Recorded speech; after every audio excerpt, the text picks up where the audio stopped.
Walk right through, everyone. It's part of the tour. That's what the HOA president sang out as she waved 60 Saturday morning strangers straight into my asparagus rows, like she owned the land beneath their sneakers. I stood on my porch with coffee in hand, watching grown adults snap tender green spears off my crowns for selfies, while she beamed like the grand marshal of a parade. She wasn't enforcing a rule. She wasn't protecting the community. She told every guest the path was a shared public easement, which was a phrase she invented the same week she printed her glossy little brochures. What she didn't know was that every one of my 32 asparagus beds had been wired for motion-activated trail cameras for the past 11 months, and every frame was stamped, backed up, and time-coded to the second. So I didn't shout, I didn't chase.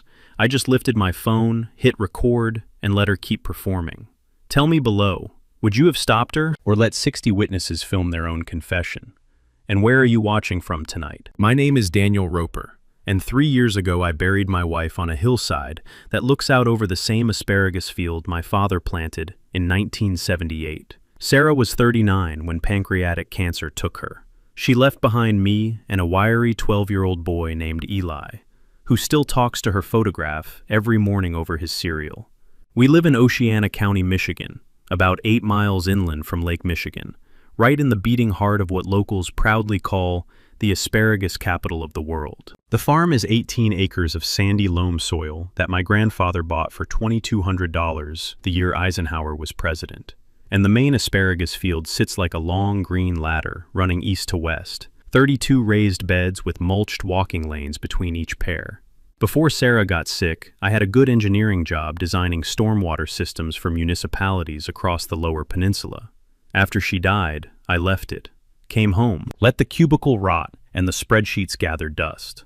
I wanted Eli to grow up watching something come out of the ground, instead of something disappear from a hospital bed. The trouble started the spring a developer from Grand Rapids carved 96 half-acre lots out of an old cherry orchard directly across the county road from my farm. They called the subdivision Harbor View Estates, even though you couldn't see the harbor from any house in it unless you stood on the roof with binoculars. The homes went up fast, with those tall cathedral windows and those lawns so green they looked painted. 6 months after the first closing, the new residents voted in an HOA, and the woman they elected president was a transplant from the suburbs outside Chicago, named Margaret Whitlock, a woman who introduced herself to me one Tuesday morning while I was mulching row 17. She stood at the edge of the field in a white linen blouse and white sneakers, squinting at my beds like they offended her personally, and she said, "I'm going to need you to clean up this eyesore before our spring tour." I wiped my hands on my jeans and smiled the way my father taught me to smile at strangers who hadn't earned anything yet. I said, "Ma'am, this field's been here since 1978. The tour's going to have to work around it." She laughed without moving her eyes, which is how you can tell somebody isn't actually laughing. Then she said very slowly, as if I were a foreign exchange student trying my best, "Oh, honey, the tour is going through it." That was our first and last conversation that week. Within 7 days, she had printed a full-color brochure titled Harborview Estates Community Garden Walk, your guided tour through our farm-to-table heritage, and she had penciled a dotted red line straight through the middle of my asparagus field. She didn't ask. She didn't call. She didn't knock on the farmhouse door. She just added 18 acres of my land to her map and told 96 households it belonged to them now.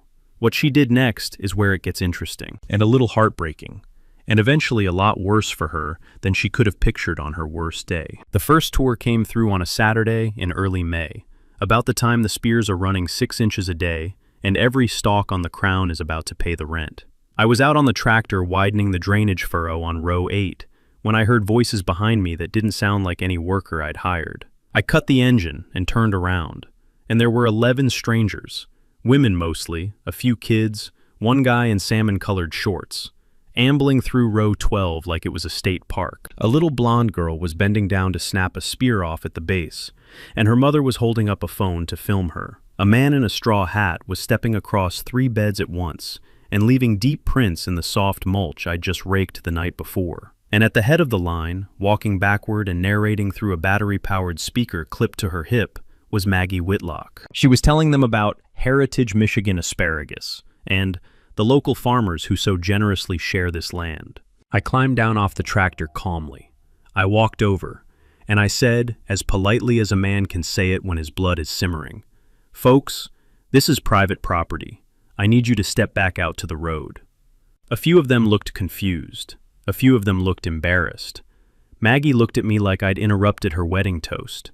She clapped her hands twice and announced, loudly enough that every guest could hear, "Oh, don't worry about Dan. He's one of our local farm partners. We have a shared use agreement." We did not have a shared use agreement. We had never had a conversation that contained the phrase, shared use agreement. But 11 guests heard her say it, and 2 of them laughed and took more pictures. And a woman in a visor said, "Thank you, sir. This is just charming." And they kept walking. The smell of crushed asparagus is a very specific smell. Sharp, green, almost a little like fresh corn. And the whole row reeked of it after they left, the kind of green scent that stays on your hands for an hour. I knelt down and counted 47 broken spears in an 80-foot section. At $6 a pound retail, that morning walk cost me around $90 in produce and an entire afternoon of remulching under a sun hot enough to sting the back of my neck.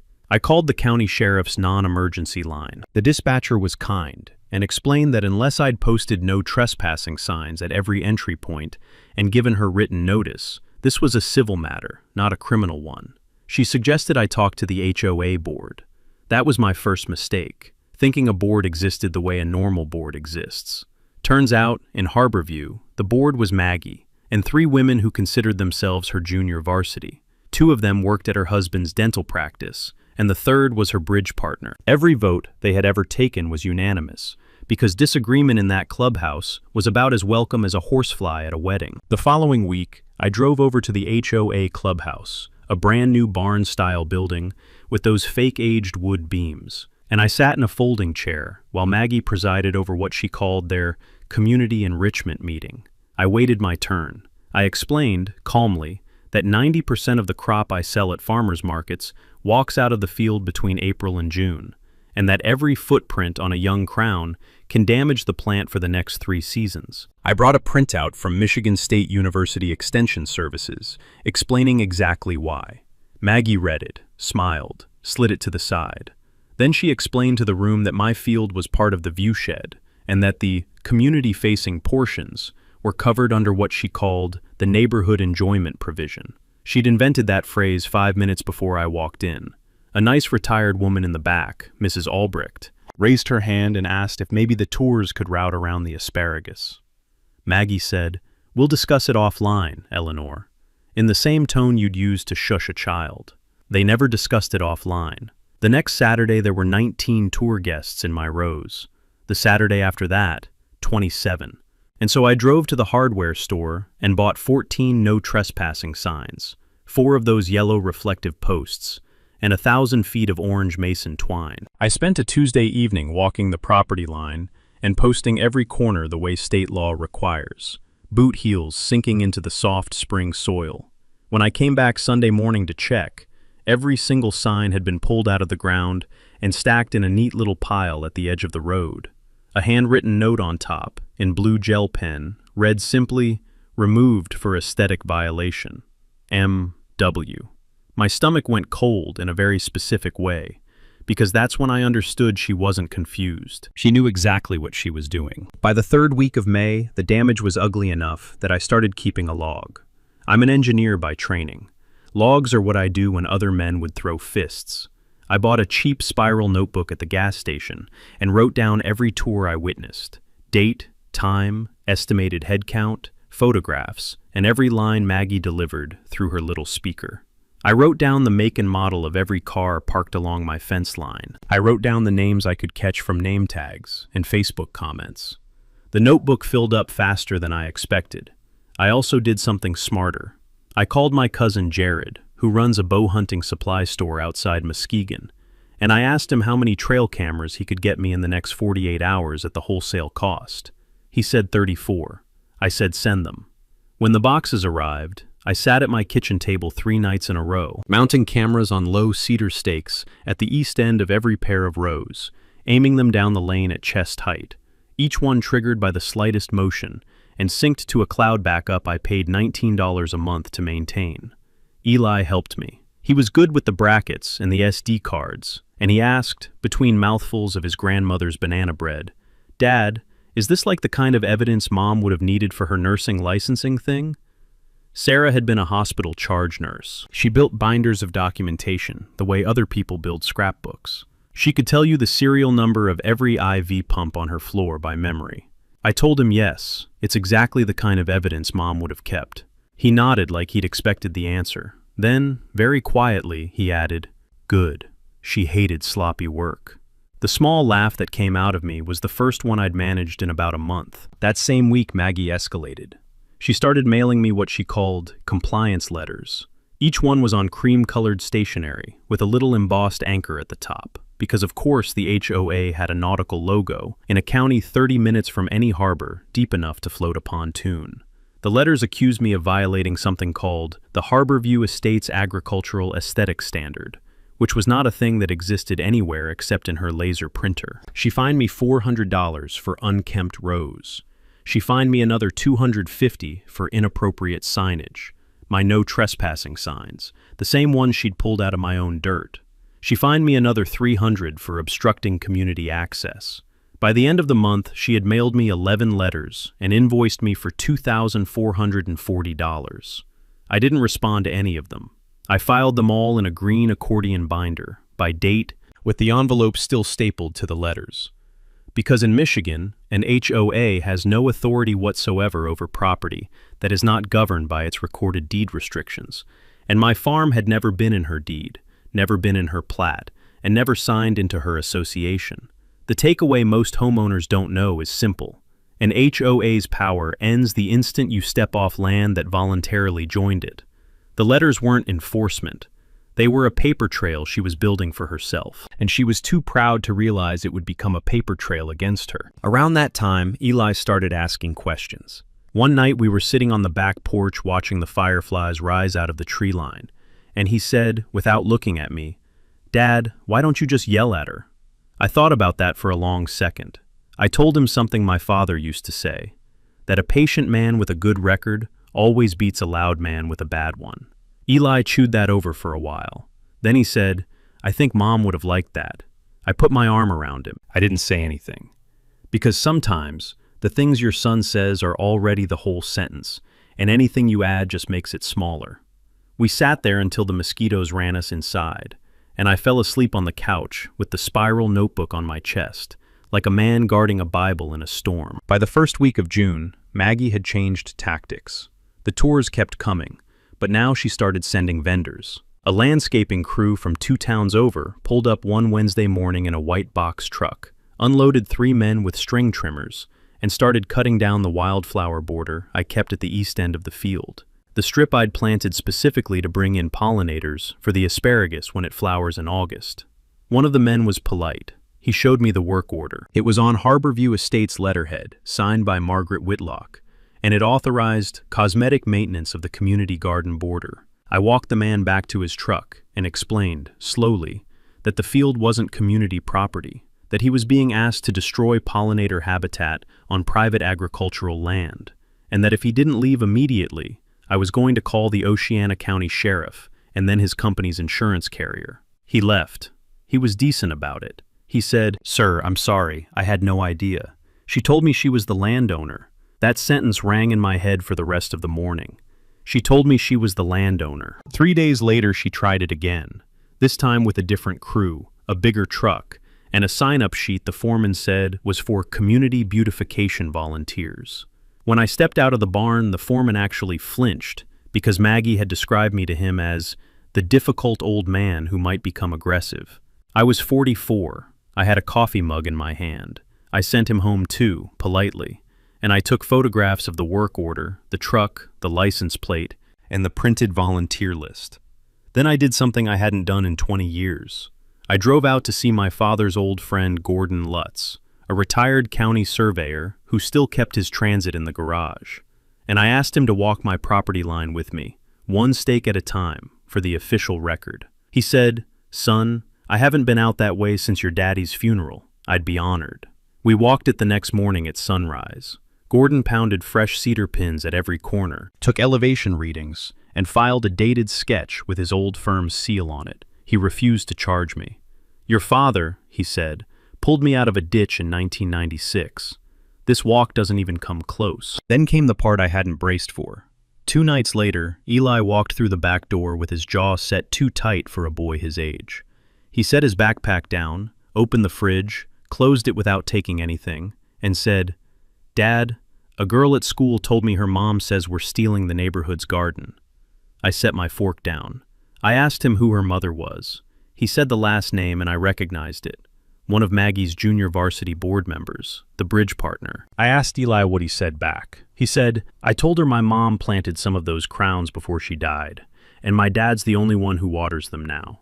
Then he looked at me and said, almost apologetically, "Was that okay to say?" I told him it was exactly okay. I told him it was the whole truth, and the whole truth was going to handle itself in its own time.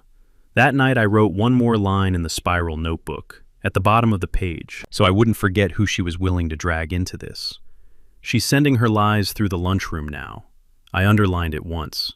I didn't have to underline it twice. The very next Saturday, the 6th weekend in a row, I counted 34 guests on the live feed by 10 in the morning. Maggie had added something new, a fold-out easel at the head of row 1, displaying what she was calling the Community Heritage Map, with my 18 acres shaded in pale green, and the phrase "shared use since founding" printed across the top in a fake-aged typewriter font.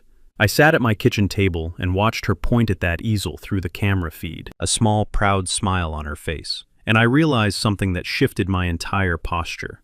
She had moved from trespass to fraud. She was now making public representations about my land to strangers, in writing, with professionally printed signage, for a profit. Tour tickets had gone on sale at $15 a head the previous Tuesday. That wasn't HOA overreach anymore.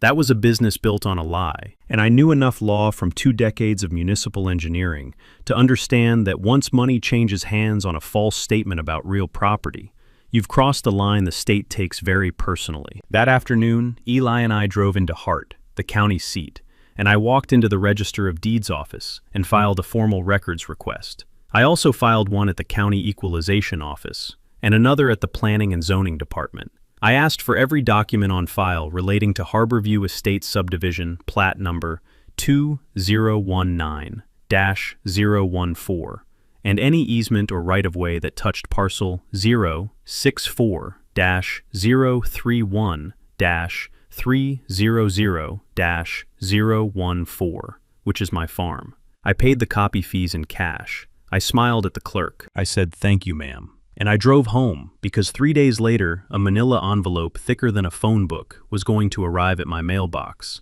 and the whole shape of the next 6 months was going to change the minute I opened it. Here is what was inside that envelope. In the original plat approved by the county in 2019, there was no easement of any kind across my land. My parcel, which is outside the subdivision, had never been annexed, never been platted into Harborview, never been touched by their boundaries. But buried inside a supplemental filing dated April 2023, 6 weeks before the first tour, was a document titled Petition for Establishment of Community Walking Easement. It was a 2-page petition claiming that the owners of parcel 064-031-300-014 had voluntarily granted a perpetual walking easement across the south half of their land to Harborview Estates, HOA, for the purpose of community recreation and cultural preservation. At the bottom of the second page were 2 signatures. One said Daniel J. Roper. The other said Sarah K. Roper. Sarah had been dead for almost 2 years at the time that petition was filed. I sat there in the kitchen with the spring light coming through the window and the clock on the wall ticking like a slow drum, and I read those signatures 4 times before I let myself believe them. The Daniel signature was not mine. It was close enough to fool a clerk who'd never met me. The R curled the way I used to curl it when I signed my college homework, the same way my name appeared in the Oceana Herald 2 decades ago when I graduated. The Sarah signature was her maiden initial style from 20 years ago, which meant whoever had copied it had pulled from an old public document, most likely the marriage license on file at the same courthouse. The petition had been notarized by a notary whose commission number matched a woman who worked part-time at Harborview Estates Management Company, a niece of Maggie's husband. The stamp was legitimate. The signatures were forged. And the easement, the single document Maggie had been pointing to every Saturday for 3 months, was a fraud from the day it was filed. Forgery of a public record in Michigan is a 14-year felony under MCL 750.248. Using a forged instrument, separately, is another 14-year felony under MCL 750.249. Notarizing a signature the notary didn't actually witness is a felony under the state's notary law. And filing a fraudulent claim to real estate is a violation of the Uniform Real Property Electronic Recording Act. I sat there and made a list, and by the time I'd finished the list, I understood that Maggie Whitlock hadn't just been harassing me. She had committed 4 separate felonies, each of which carried more potential prison time than most homicides in this state. I also understood why she'd been so bold about the tours. She genuinely believed the paperwork protected her. She thought her own forged document was a shield. She didn't realize that every tour she ran under that document was another public act of using a fraudulent instrument, which is its own separate felony every single time. I did not call the sheriff that day. I did not confront her. I did not say one word to anyone outside my own kitchen. Because the thing about evidence is, if you show your hand too early, the other player gets to reshuffle. I wanted every card on the table before she knew the game had changed. I wrote one sentence in my notebook that night, underlined it twice, and closed the cover. Let her keep walking. It was the best sentence I'd written in 3 years, and it was going to do more work than any sentence I ever said out loud. Over the next 4 weeks, I worked 2 different plans at the same time. The first plan was technical. I upgraded every trail camera on the property to high-resolution color-at-night models, the kind deer hunters use when they want to identify a specific buck across 80 yards of timber. I re-aimed each one to catch faces, not just bodies. I added 2 cellular cameras at the corners of the field, with a live feed straight to my phone. I replaced the cloud backup with a dual redundant service that also wrote to an external hard drive in a locked cabinet in the barn. And from there, every Sunday night, to a second drive I kept at my sister's house in Ludington. I walked the entire perimeter with a handheld GPS unit and marked the property line to within a hand's width, and I matched those coordinates to the recorded survey at the county. I hammered in 46 yellow, no trespassing signs, each one weatherproofed and screwed, not nailed, so they couldn't be pulled loose without leaving evidence on the post. I did not tell Maggie what I was doing. I did not answer her letters. I let her keep sending tours. Every Saturday, I watched the live feed from my barn with a thermos of coffee and a quiet heart, taking timestamps in my notebook like a birdwatcher logging migrations. The second plan was legal. I drove to Muskegon and hired an attorney named Carla Benton, a sharp woman in her 50s who had spent 15 years as an assistant prosecutor before going private. She had one of those offices that smelled faintly of lemon polish and old paper, and a framed picture of a prize-winning steer on the wall behind her desk. I walked her through the binder, the notebook, the photographs, the letters, the records request, the forged petition, and Gordon Lutz's fresh survey. She read for 45 minutes without saying a word, only tapping a pencil eraser against the corner of her desk. When she finally looked up, she said, "Daniel, this is the cleanest case of recorded document fraud I've seen in my career. Don't say anything to her. Don't warn her. Don't file a complaint yet. Let me coordinate with the county prosecutor and the state police white-collar unit. When we move all at once." I asked her if the tours should keep happening. She smiled, the kind of small, careful smile prosecutors save for their best cases. She said, "Let me put it this way. Every tour is another felony. Every Saturday she's handing us more evidence. If she stops, we lose nothing. If she doesn't, she builds our case for us." While the legal machinery started to hum in the background, Maggie tried to widen the stage. On a Tuesday afternoon, she walked into the offices of the Oceana Herald with a folder and a practiced smile and pitched them a story about the Harborview Estates Heritage Garden Walk and the difficult local farmer resisting community participation. The reporter she drew, a mild-mannered man named Phil Danner, had known my father for 30 years. He took her folder. He nodded politely. He smiled her out the door. And then he picked up the phone and called me. He said, "Daniel, I just had the strangest visit, and I thought you ought to know what she's claiming." I told him only this: "Please sit on it for 3 weeks, and I promise you the story you're about to get is a better one than the one she just tried to sell you." He laughed once, a dry, knowing laugh, and said, "I've been waiting for a story to break in this county for a long time. I can wait 3 more weeks." He hung up. He waited. He was a newspaperman from back when newspapermen knew how to let a trap close before they stepped into the frame. 2 days later, Maggie tried the radio station in Hart. The station manager, a woman whose husband farmed blueberries a mile east of me, politely declined. Maggie tried a home and garden blog out of Grand Rapids. The blog manager asked her for a copy of the easement document to verify the claims before posting. Maggie said she'd send it over. She never did, because somewhere in the back of her mind, a small red light had started to blink, and she was smart enough not to put that piece of paper in the hands of anybody who might actually read it carefully. Meanwhile, Eli and I got to work on the thing that mattered most, the field itself. We ran drip lines we'd been meaning to run for 2 summers. We remulched every bed with fresh straw that smelled like hot hay in the sun. We recrowned 4 rows that had been damaged beyond repair from the earlier trampling. I registered the farm for the Michigan Agriculture Environmental Assurance Program, which would qualify us for additional legal protection under the state's Right to Farm Act, and I signed the papers establishing a conservation easement through a West Michigan land trust that would lock the agricultural use of the parcel into the deed forever.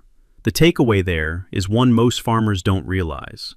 A conservation easement doesn't just protect the land from development, it also creates a permanent legal record of the allowed uses, which makes any future community trail claim legally impossible. I also called the Oceana County Asparagus Festival Committee, which had been running the annual festival since 1974, and I offered to host a public harvest demonstration on the weekend after Memorial Day as part of the event. The festival director, a gentlewoman named B. Morley, said yes immediately. She also said, "Daniel, I've been hearing things. Is it true the new HOA's been bothering you?" I told her a little. She listened hard. Then she said, "Honey, you're a roper. Half this county's planted with your father's crowns. Whatever you need, you just tell me." I told her what I needed. She started making phone calls that same afternoon. In late June, with the big Saturday garden tour 3 weeks away, Maggie made her biggest play yet. She convened a special HOA meeting and pushed through a resolution authorizing what she called a community stewardship event, a full HOA garden tour scheduled for the final Saturday of June, routed through my field, co-hosted with a regional magazine that specialized in Lake Michigan lifestyle content, and advertised on social media across 3 counties. The tour was capped at 75 guests. She expected 140 to show up. Her husband ordered a white pop-up tent to position at the head of my field so guests could pose for photographs against the green backdrop. She placed an order for 250 glossy pamphlets featuring a full-color map of the Harborview Estates Community Garden Walk, with my land proudly highlighted in pale green. She arranged for a food truck. She arranged for parking volunteers with neon vests. She arranged for a mobile pastry vendor to set up at the west end of row 1. She even arranged for a harpist. She arranged, without knowing it, the single best evidence capture opportunity a prosecutor had ever been handed. While she was doing that, I was doing something different.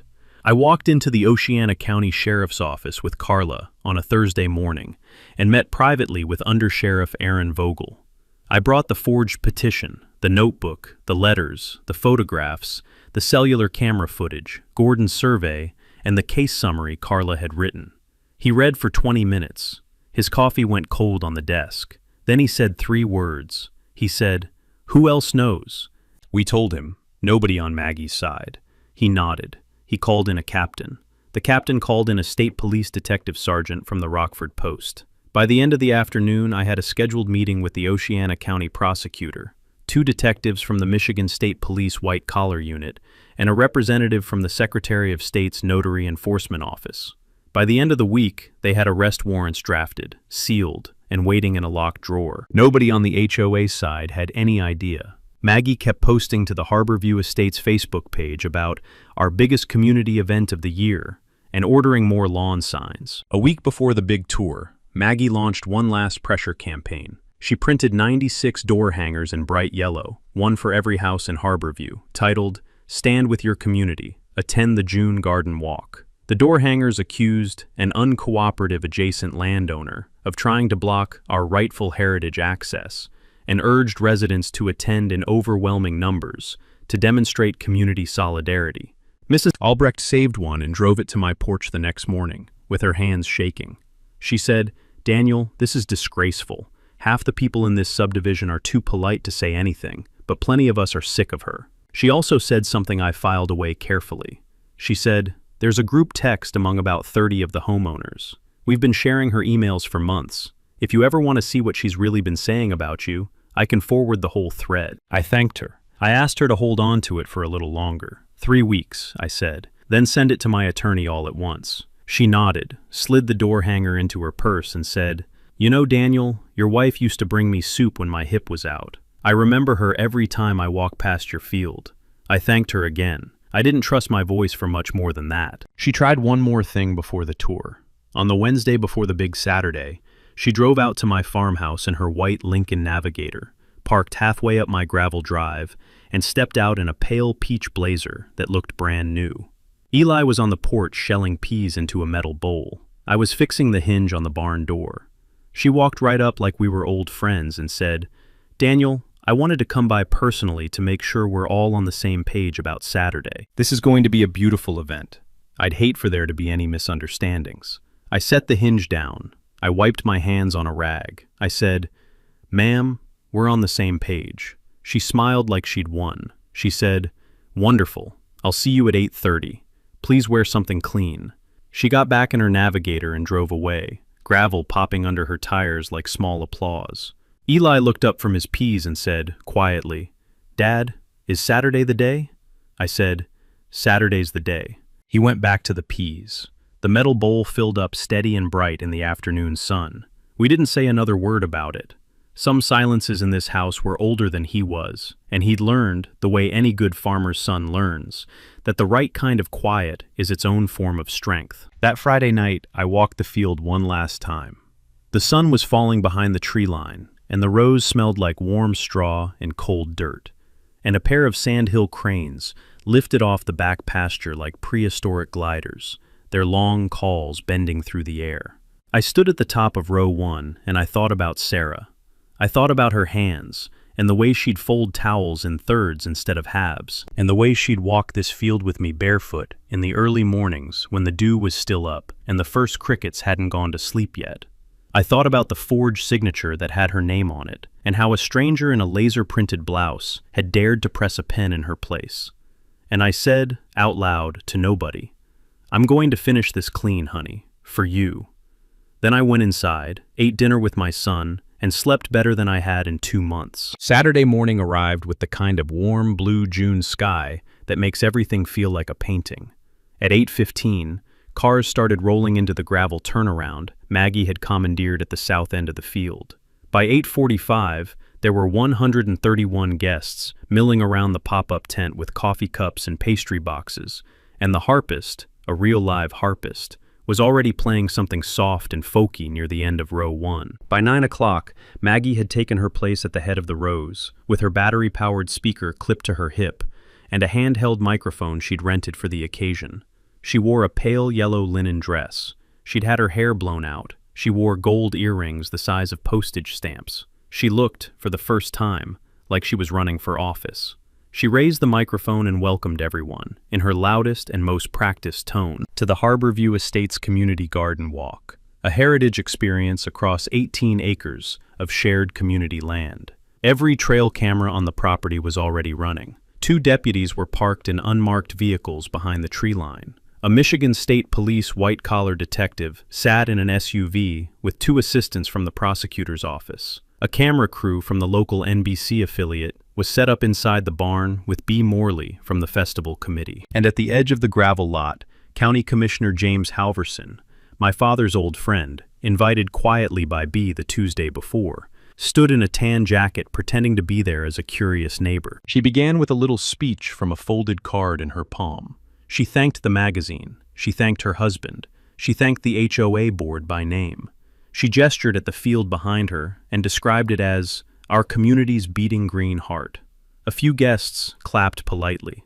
A little boy in a bow tie asked his mother if there would be ice cream. Behind the harpist, 3 generations of a Muskegon family posed for a photograph with my rose as a backdrop. The entire scene looked, for a strange and unsettling minute, like a magazine spread. Tent snapping softly in the breeze, white tablecloths, silver coffee urns catching the morning light, a distant line of goldfinches moving across the south fence. And all of it, every frame of it, was being recorded by 34 trail cameras, 2 cellular cameras, a NBC affiliate camera in the barn, a state police body camera on the undersheriff's chest, and a cell phone in my own shirt pocket. I have never in my life watched a woman build her own trap with so much loving attention. Maggie led the guests straight into row 1. She walked backward. She narrated as she went, her voice echoing out of the little speaker across the warm morning air. She told the tour, on a hot microphone being recorded from 4 directions, that the field was a permanent shared easement granted to the Roper family as part of our neighborhood heritage partnership. At that sentence, Carla Benton, standing 30 feet away with the state police detective, whispered, "There it is, recorded." Publicly, the deputies started walking. Maggie saw them coming and smiled like she was about to be photographed for a magazine cover. The undersheriff stepped in front of her and said, clearly, "Margaret Whitlock, we have a warrant for your arrest on 4 counts of forgery of a public record, 1 count of uttering and publishing, and 1 count of fraud relating to real property." She laughed, out loud, into her microphone. Every guest heard it. Her husband, standing under the pop-up tent, dropped his coffee cup on his own shoe. The harpist stopped mid-phrase, and the note hung in the air like a small question. Carla stepped forward and, in the calmest voice I've ever heard a woman use, recited the case number, the warrant number, and the date the forged petition had been filed. Maggie's face changed the exact shade of pale you only see on people who have suddenly realized the room is not the one they thought they were in. That's when I stepped out from beside the barn. I had a clean shirt on. I had my coffee in my left hand. I lifted the microphone that B had clipped quietly to my collar, and I addressed the crowd, because the crowd deserved the truth. I said, "Folks, I'm Dan Roper. This is my farm. It's been my family's farm since 1978. There is no easement across this property. There never was. The document Mrs. Whitlock has been pointing to contains a signature from my wife, Sarah, who passed away in 2023. That signature is a forgery. I'm sorry you were brought here under false pretenses.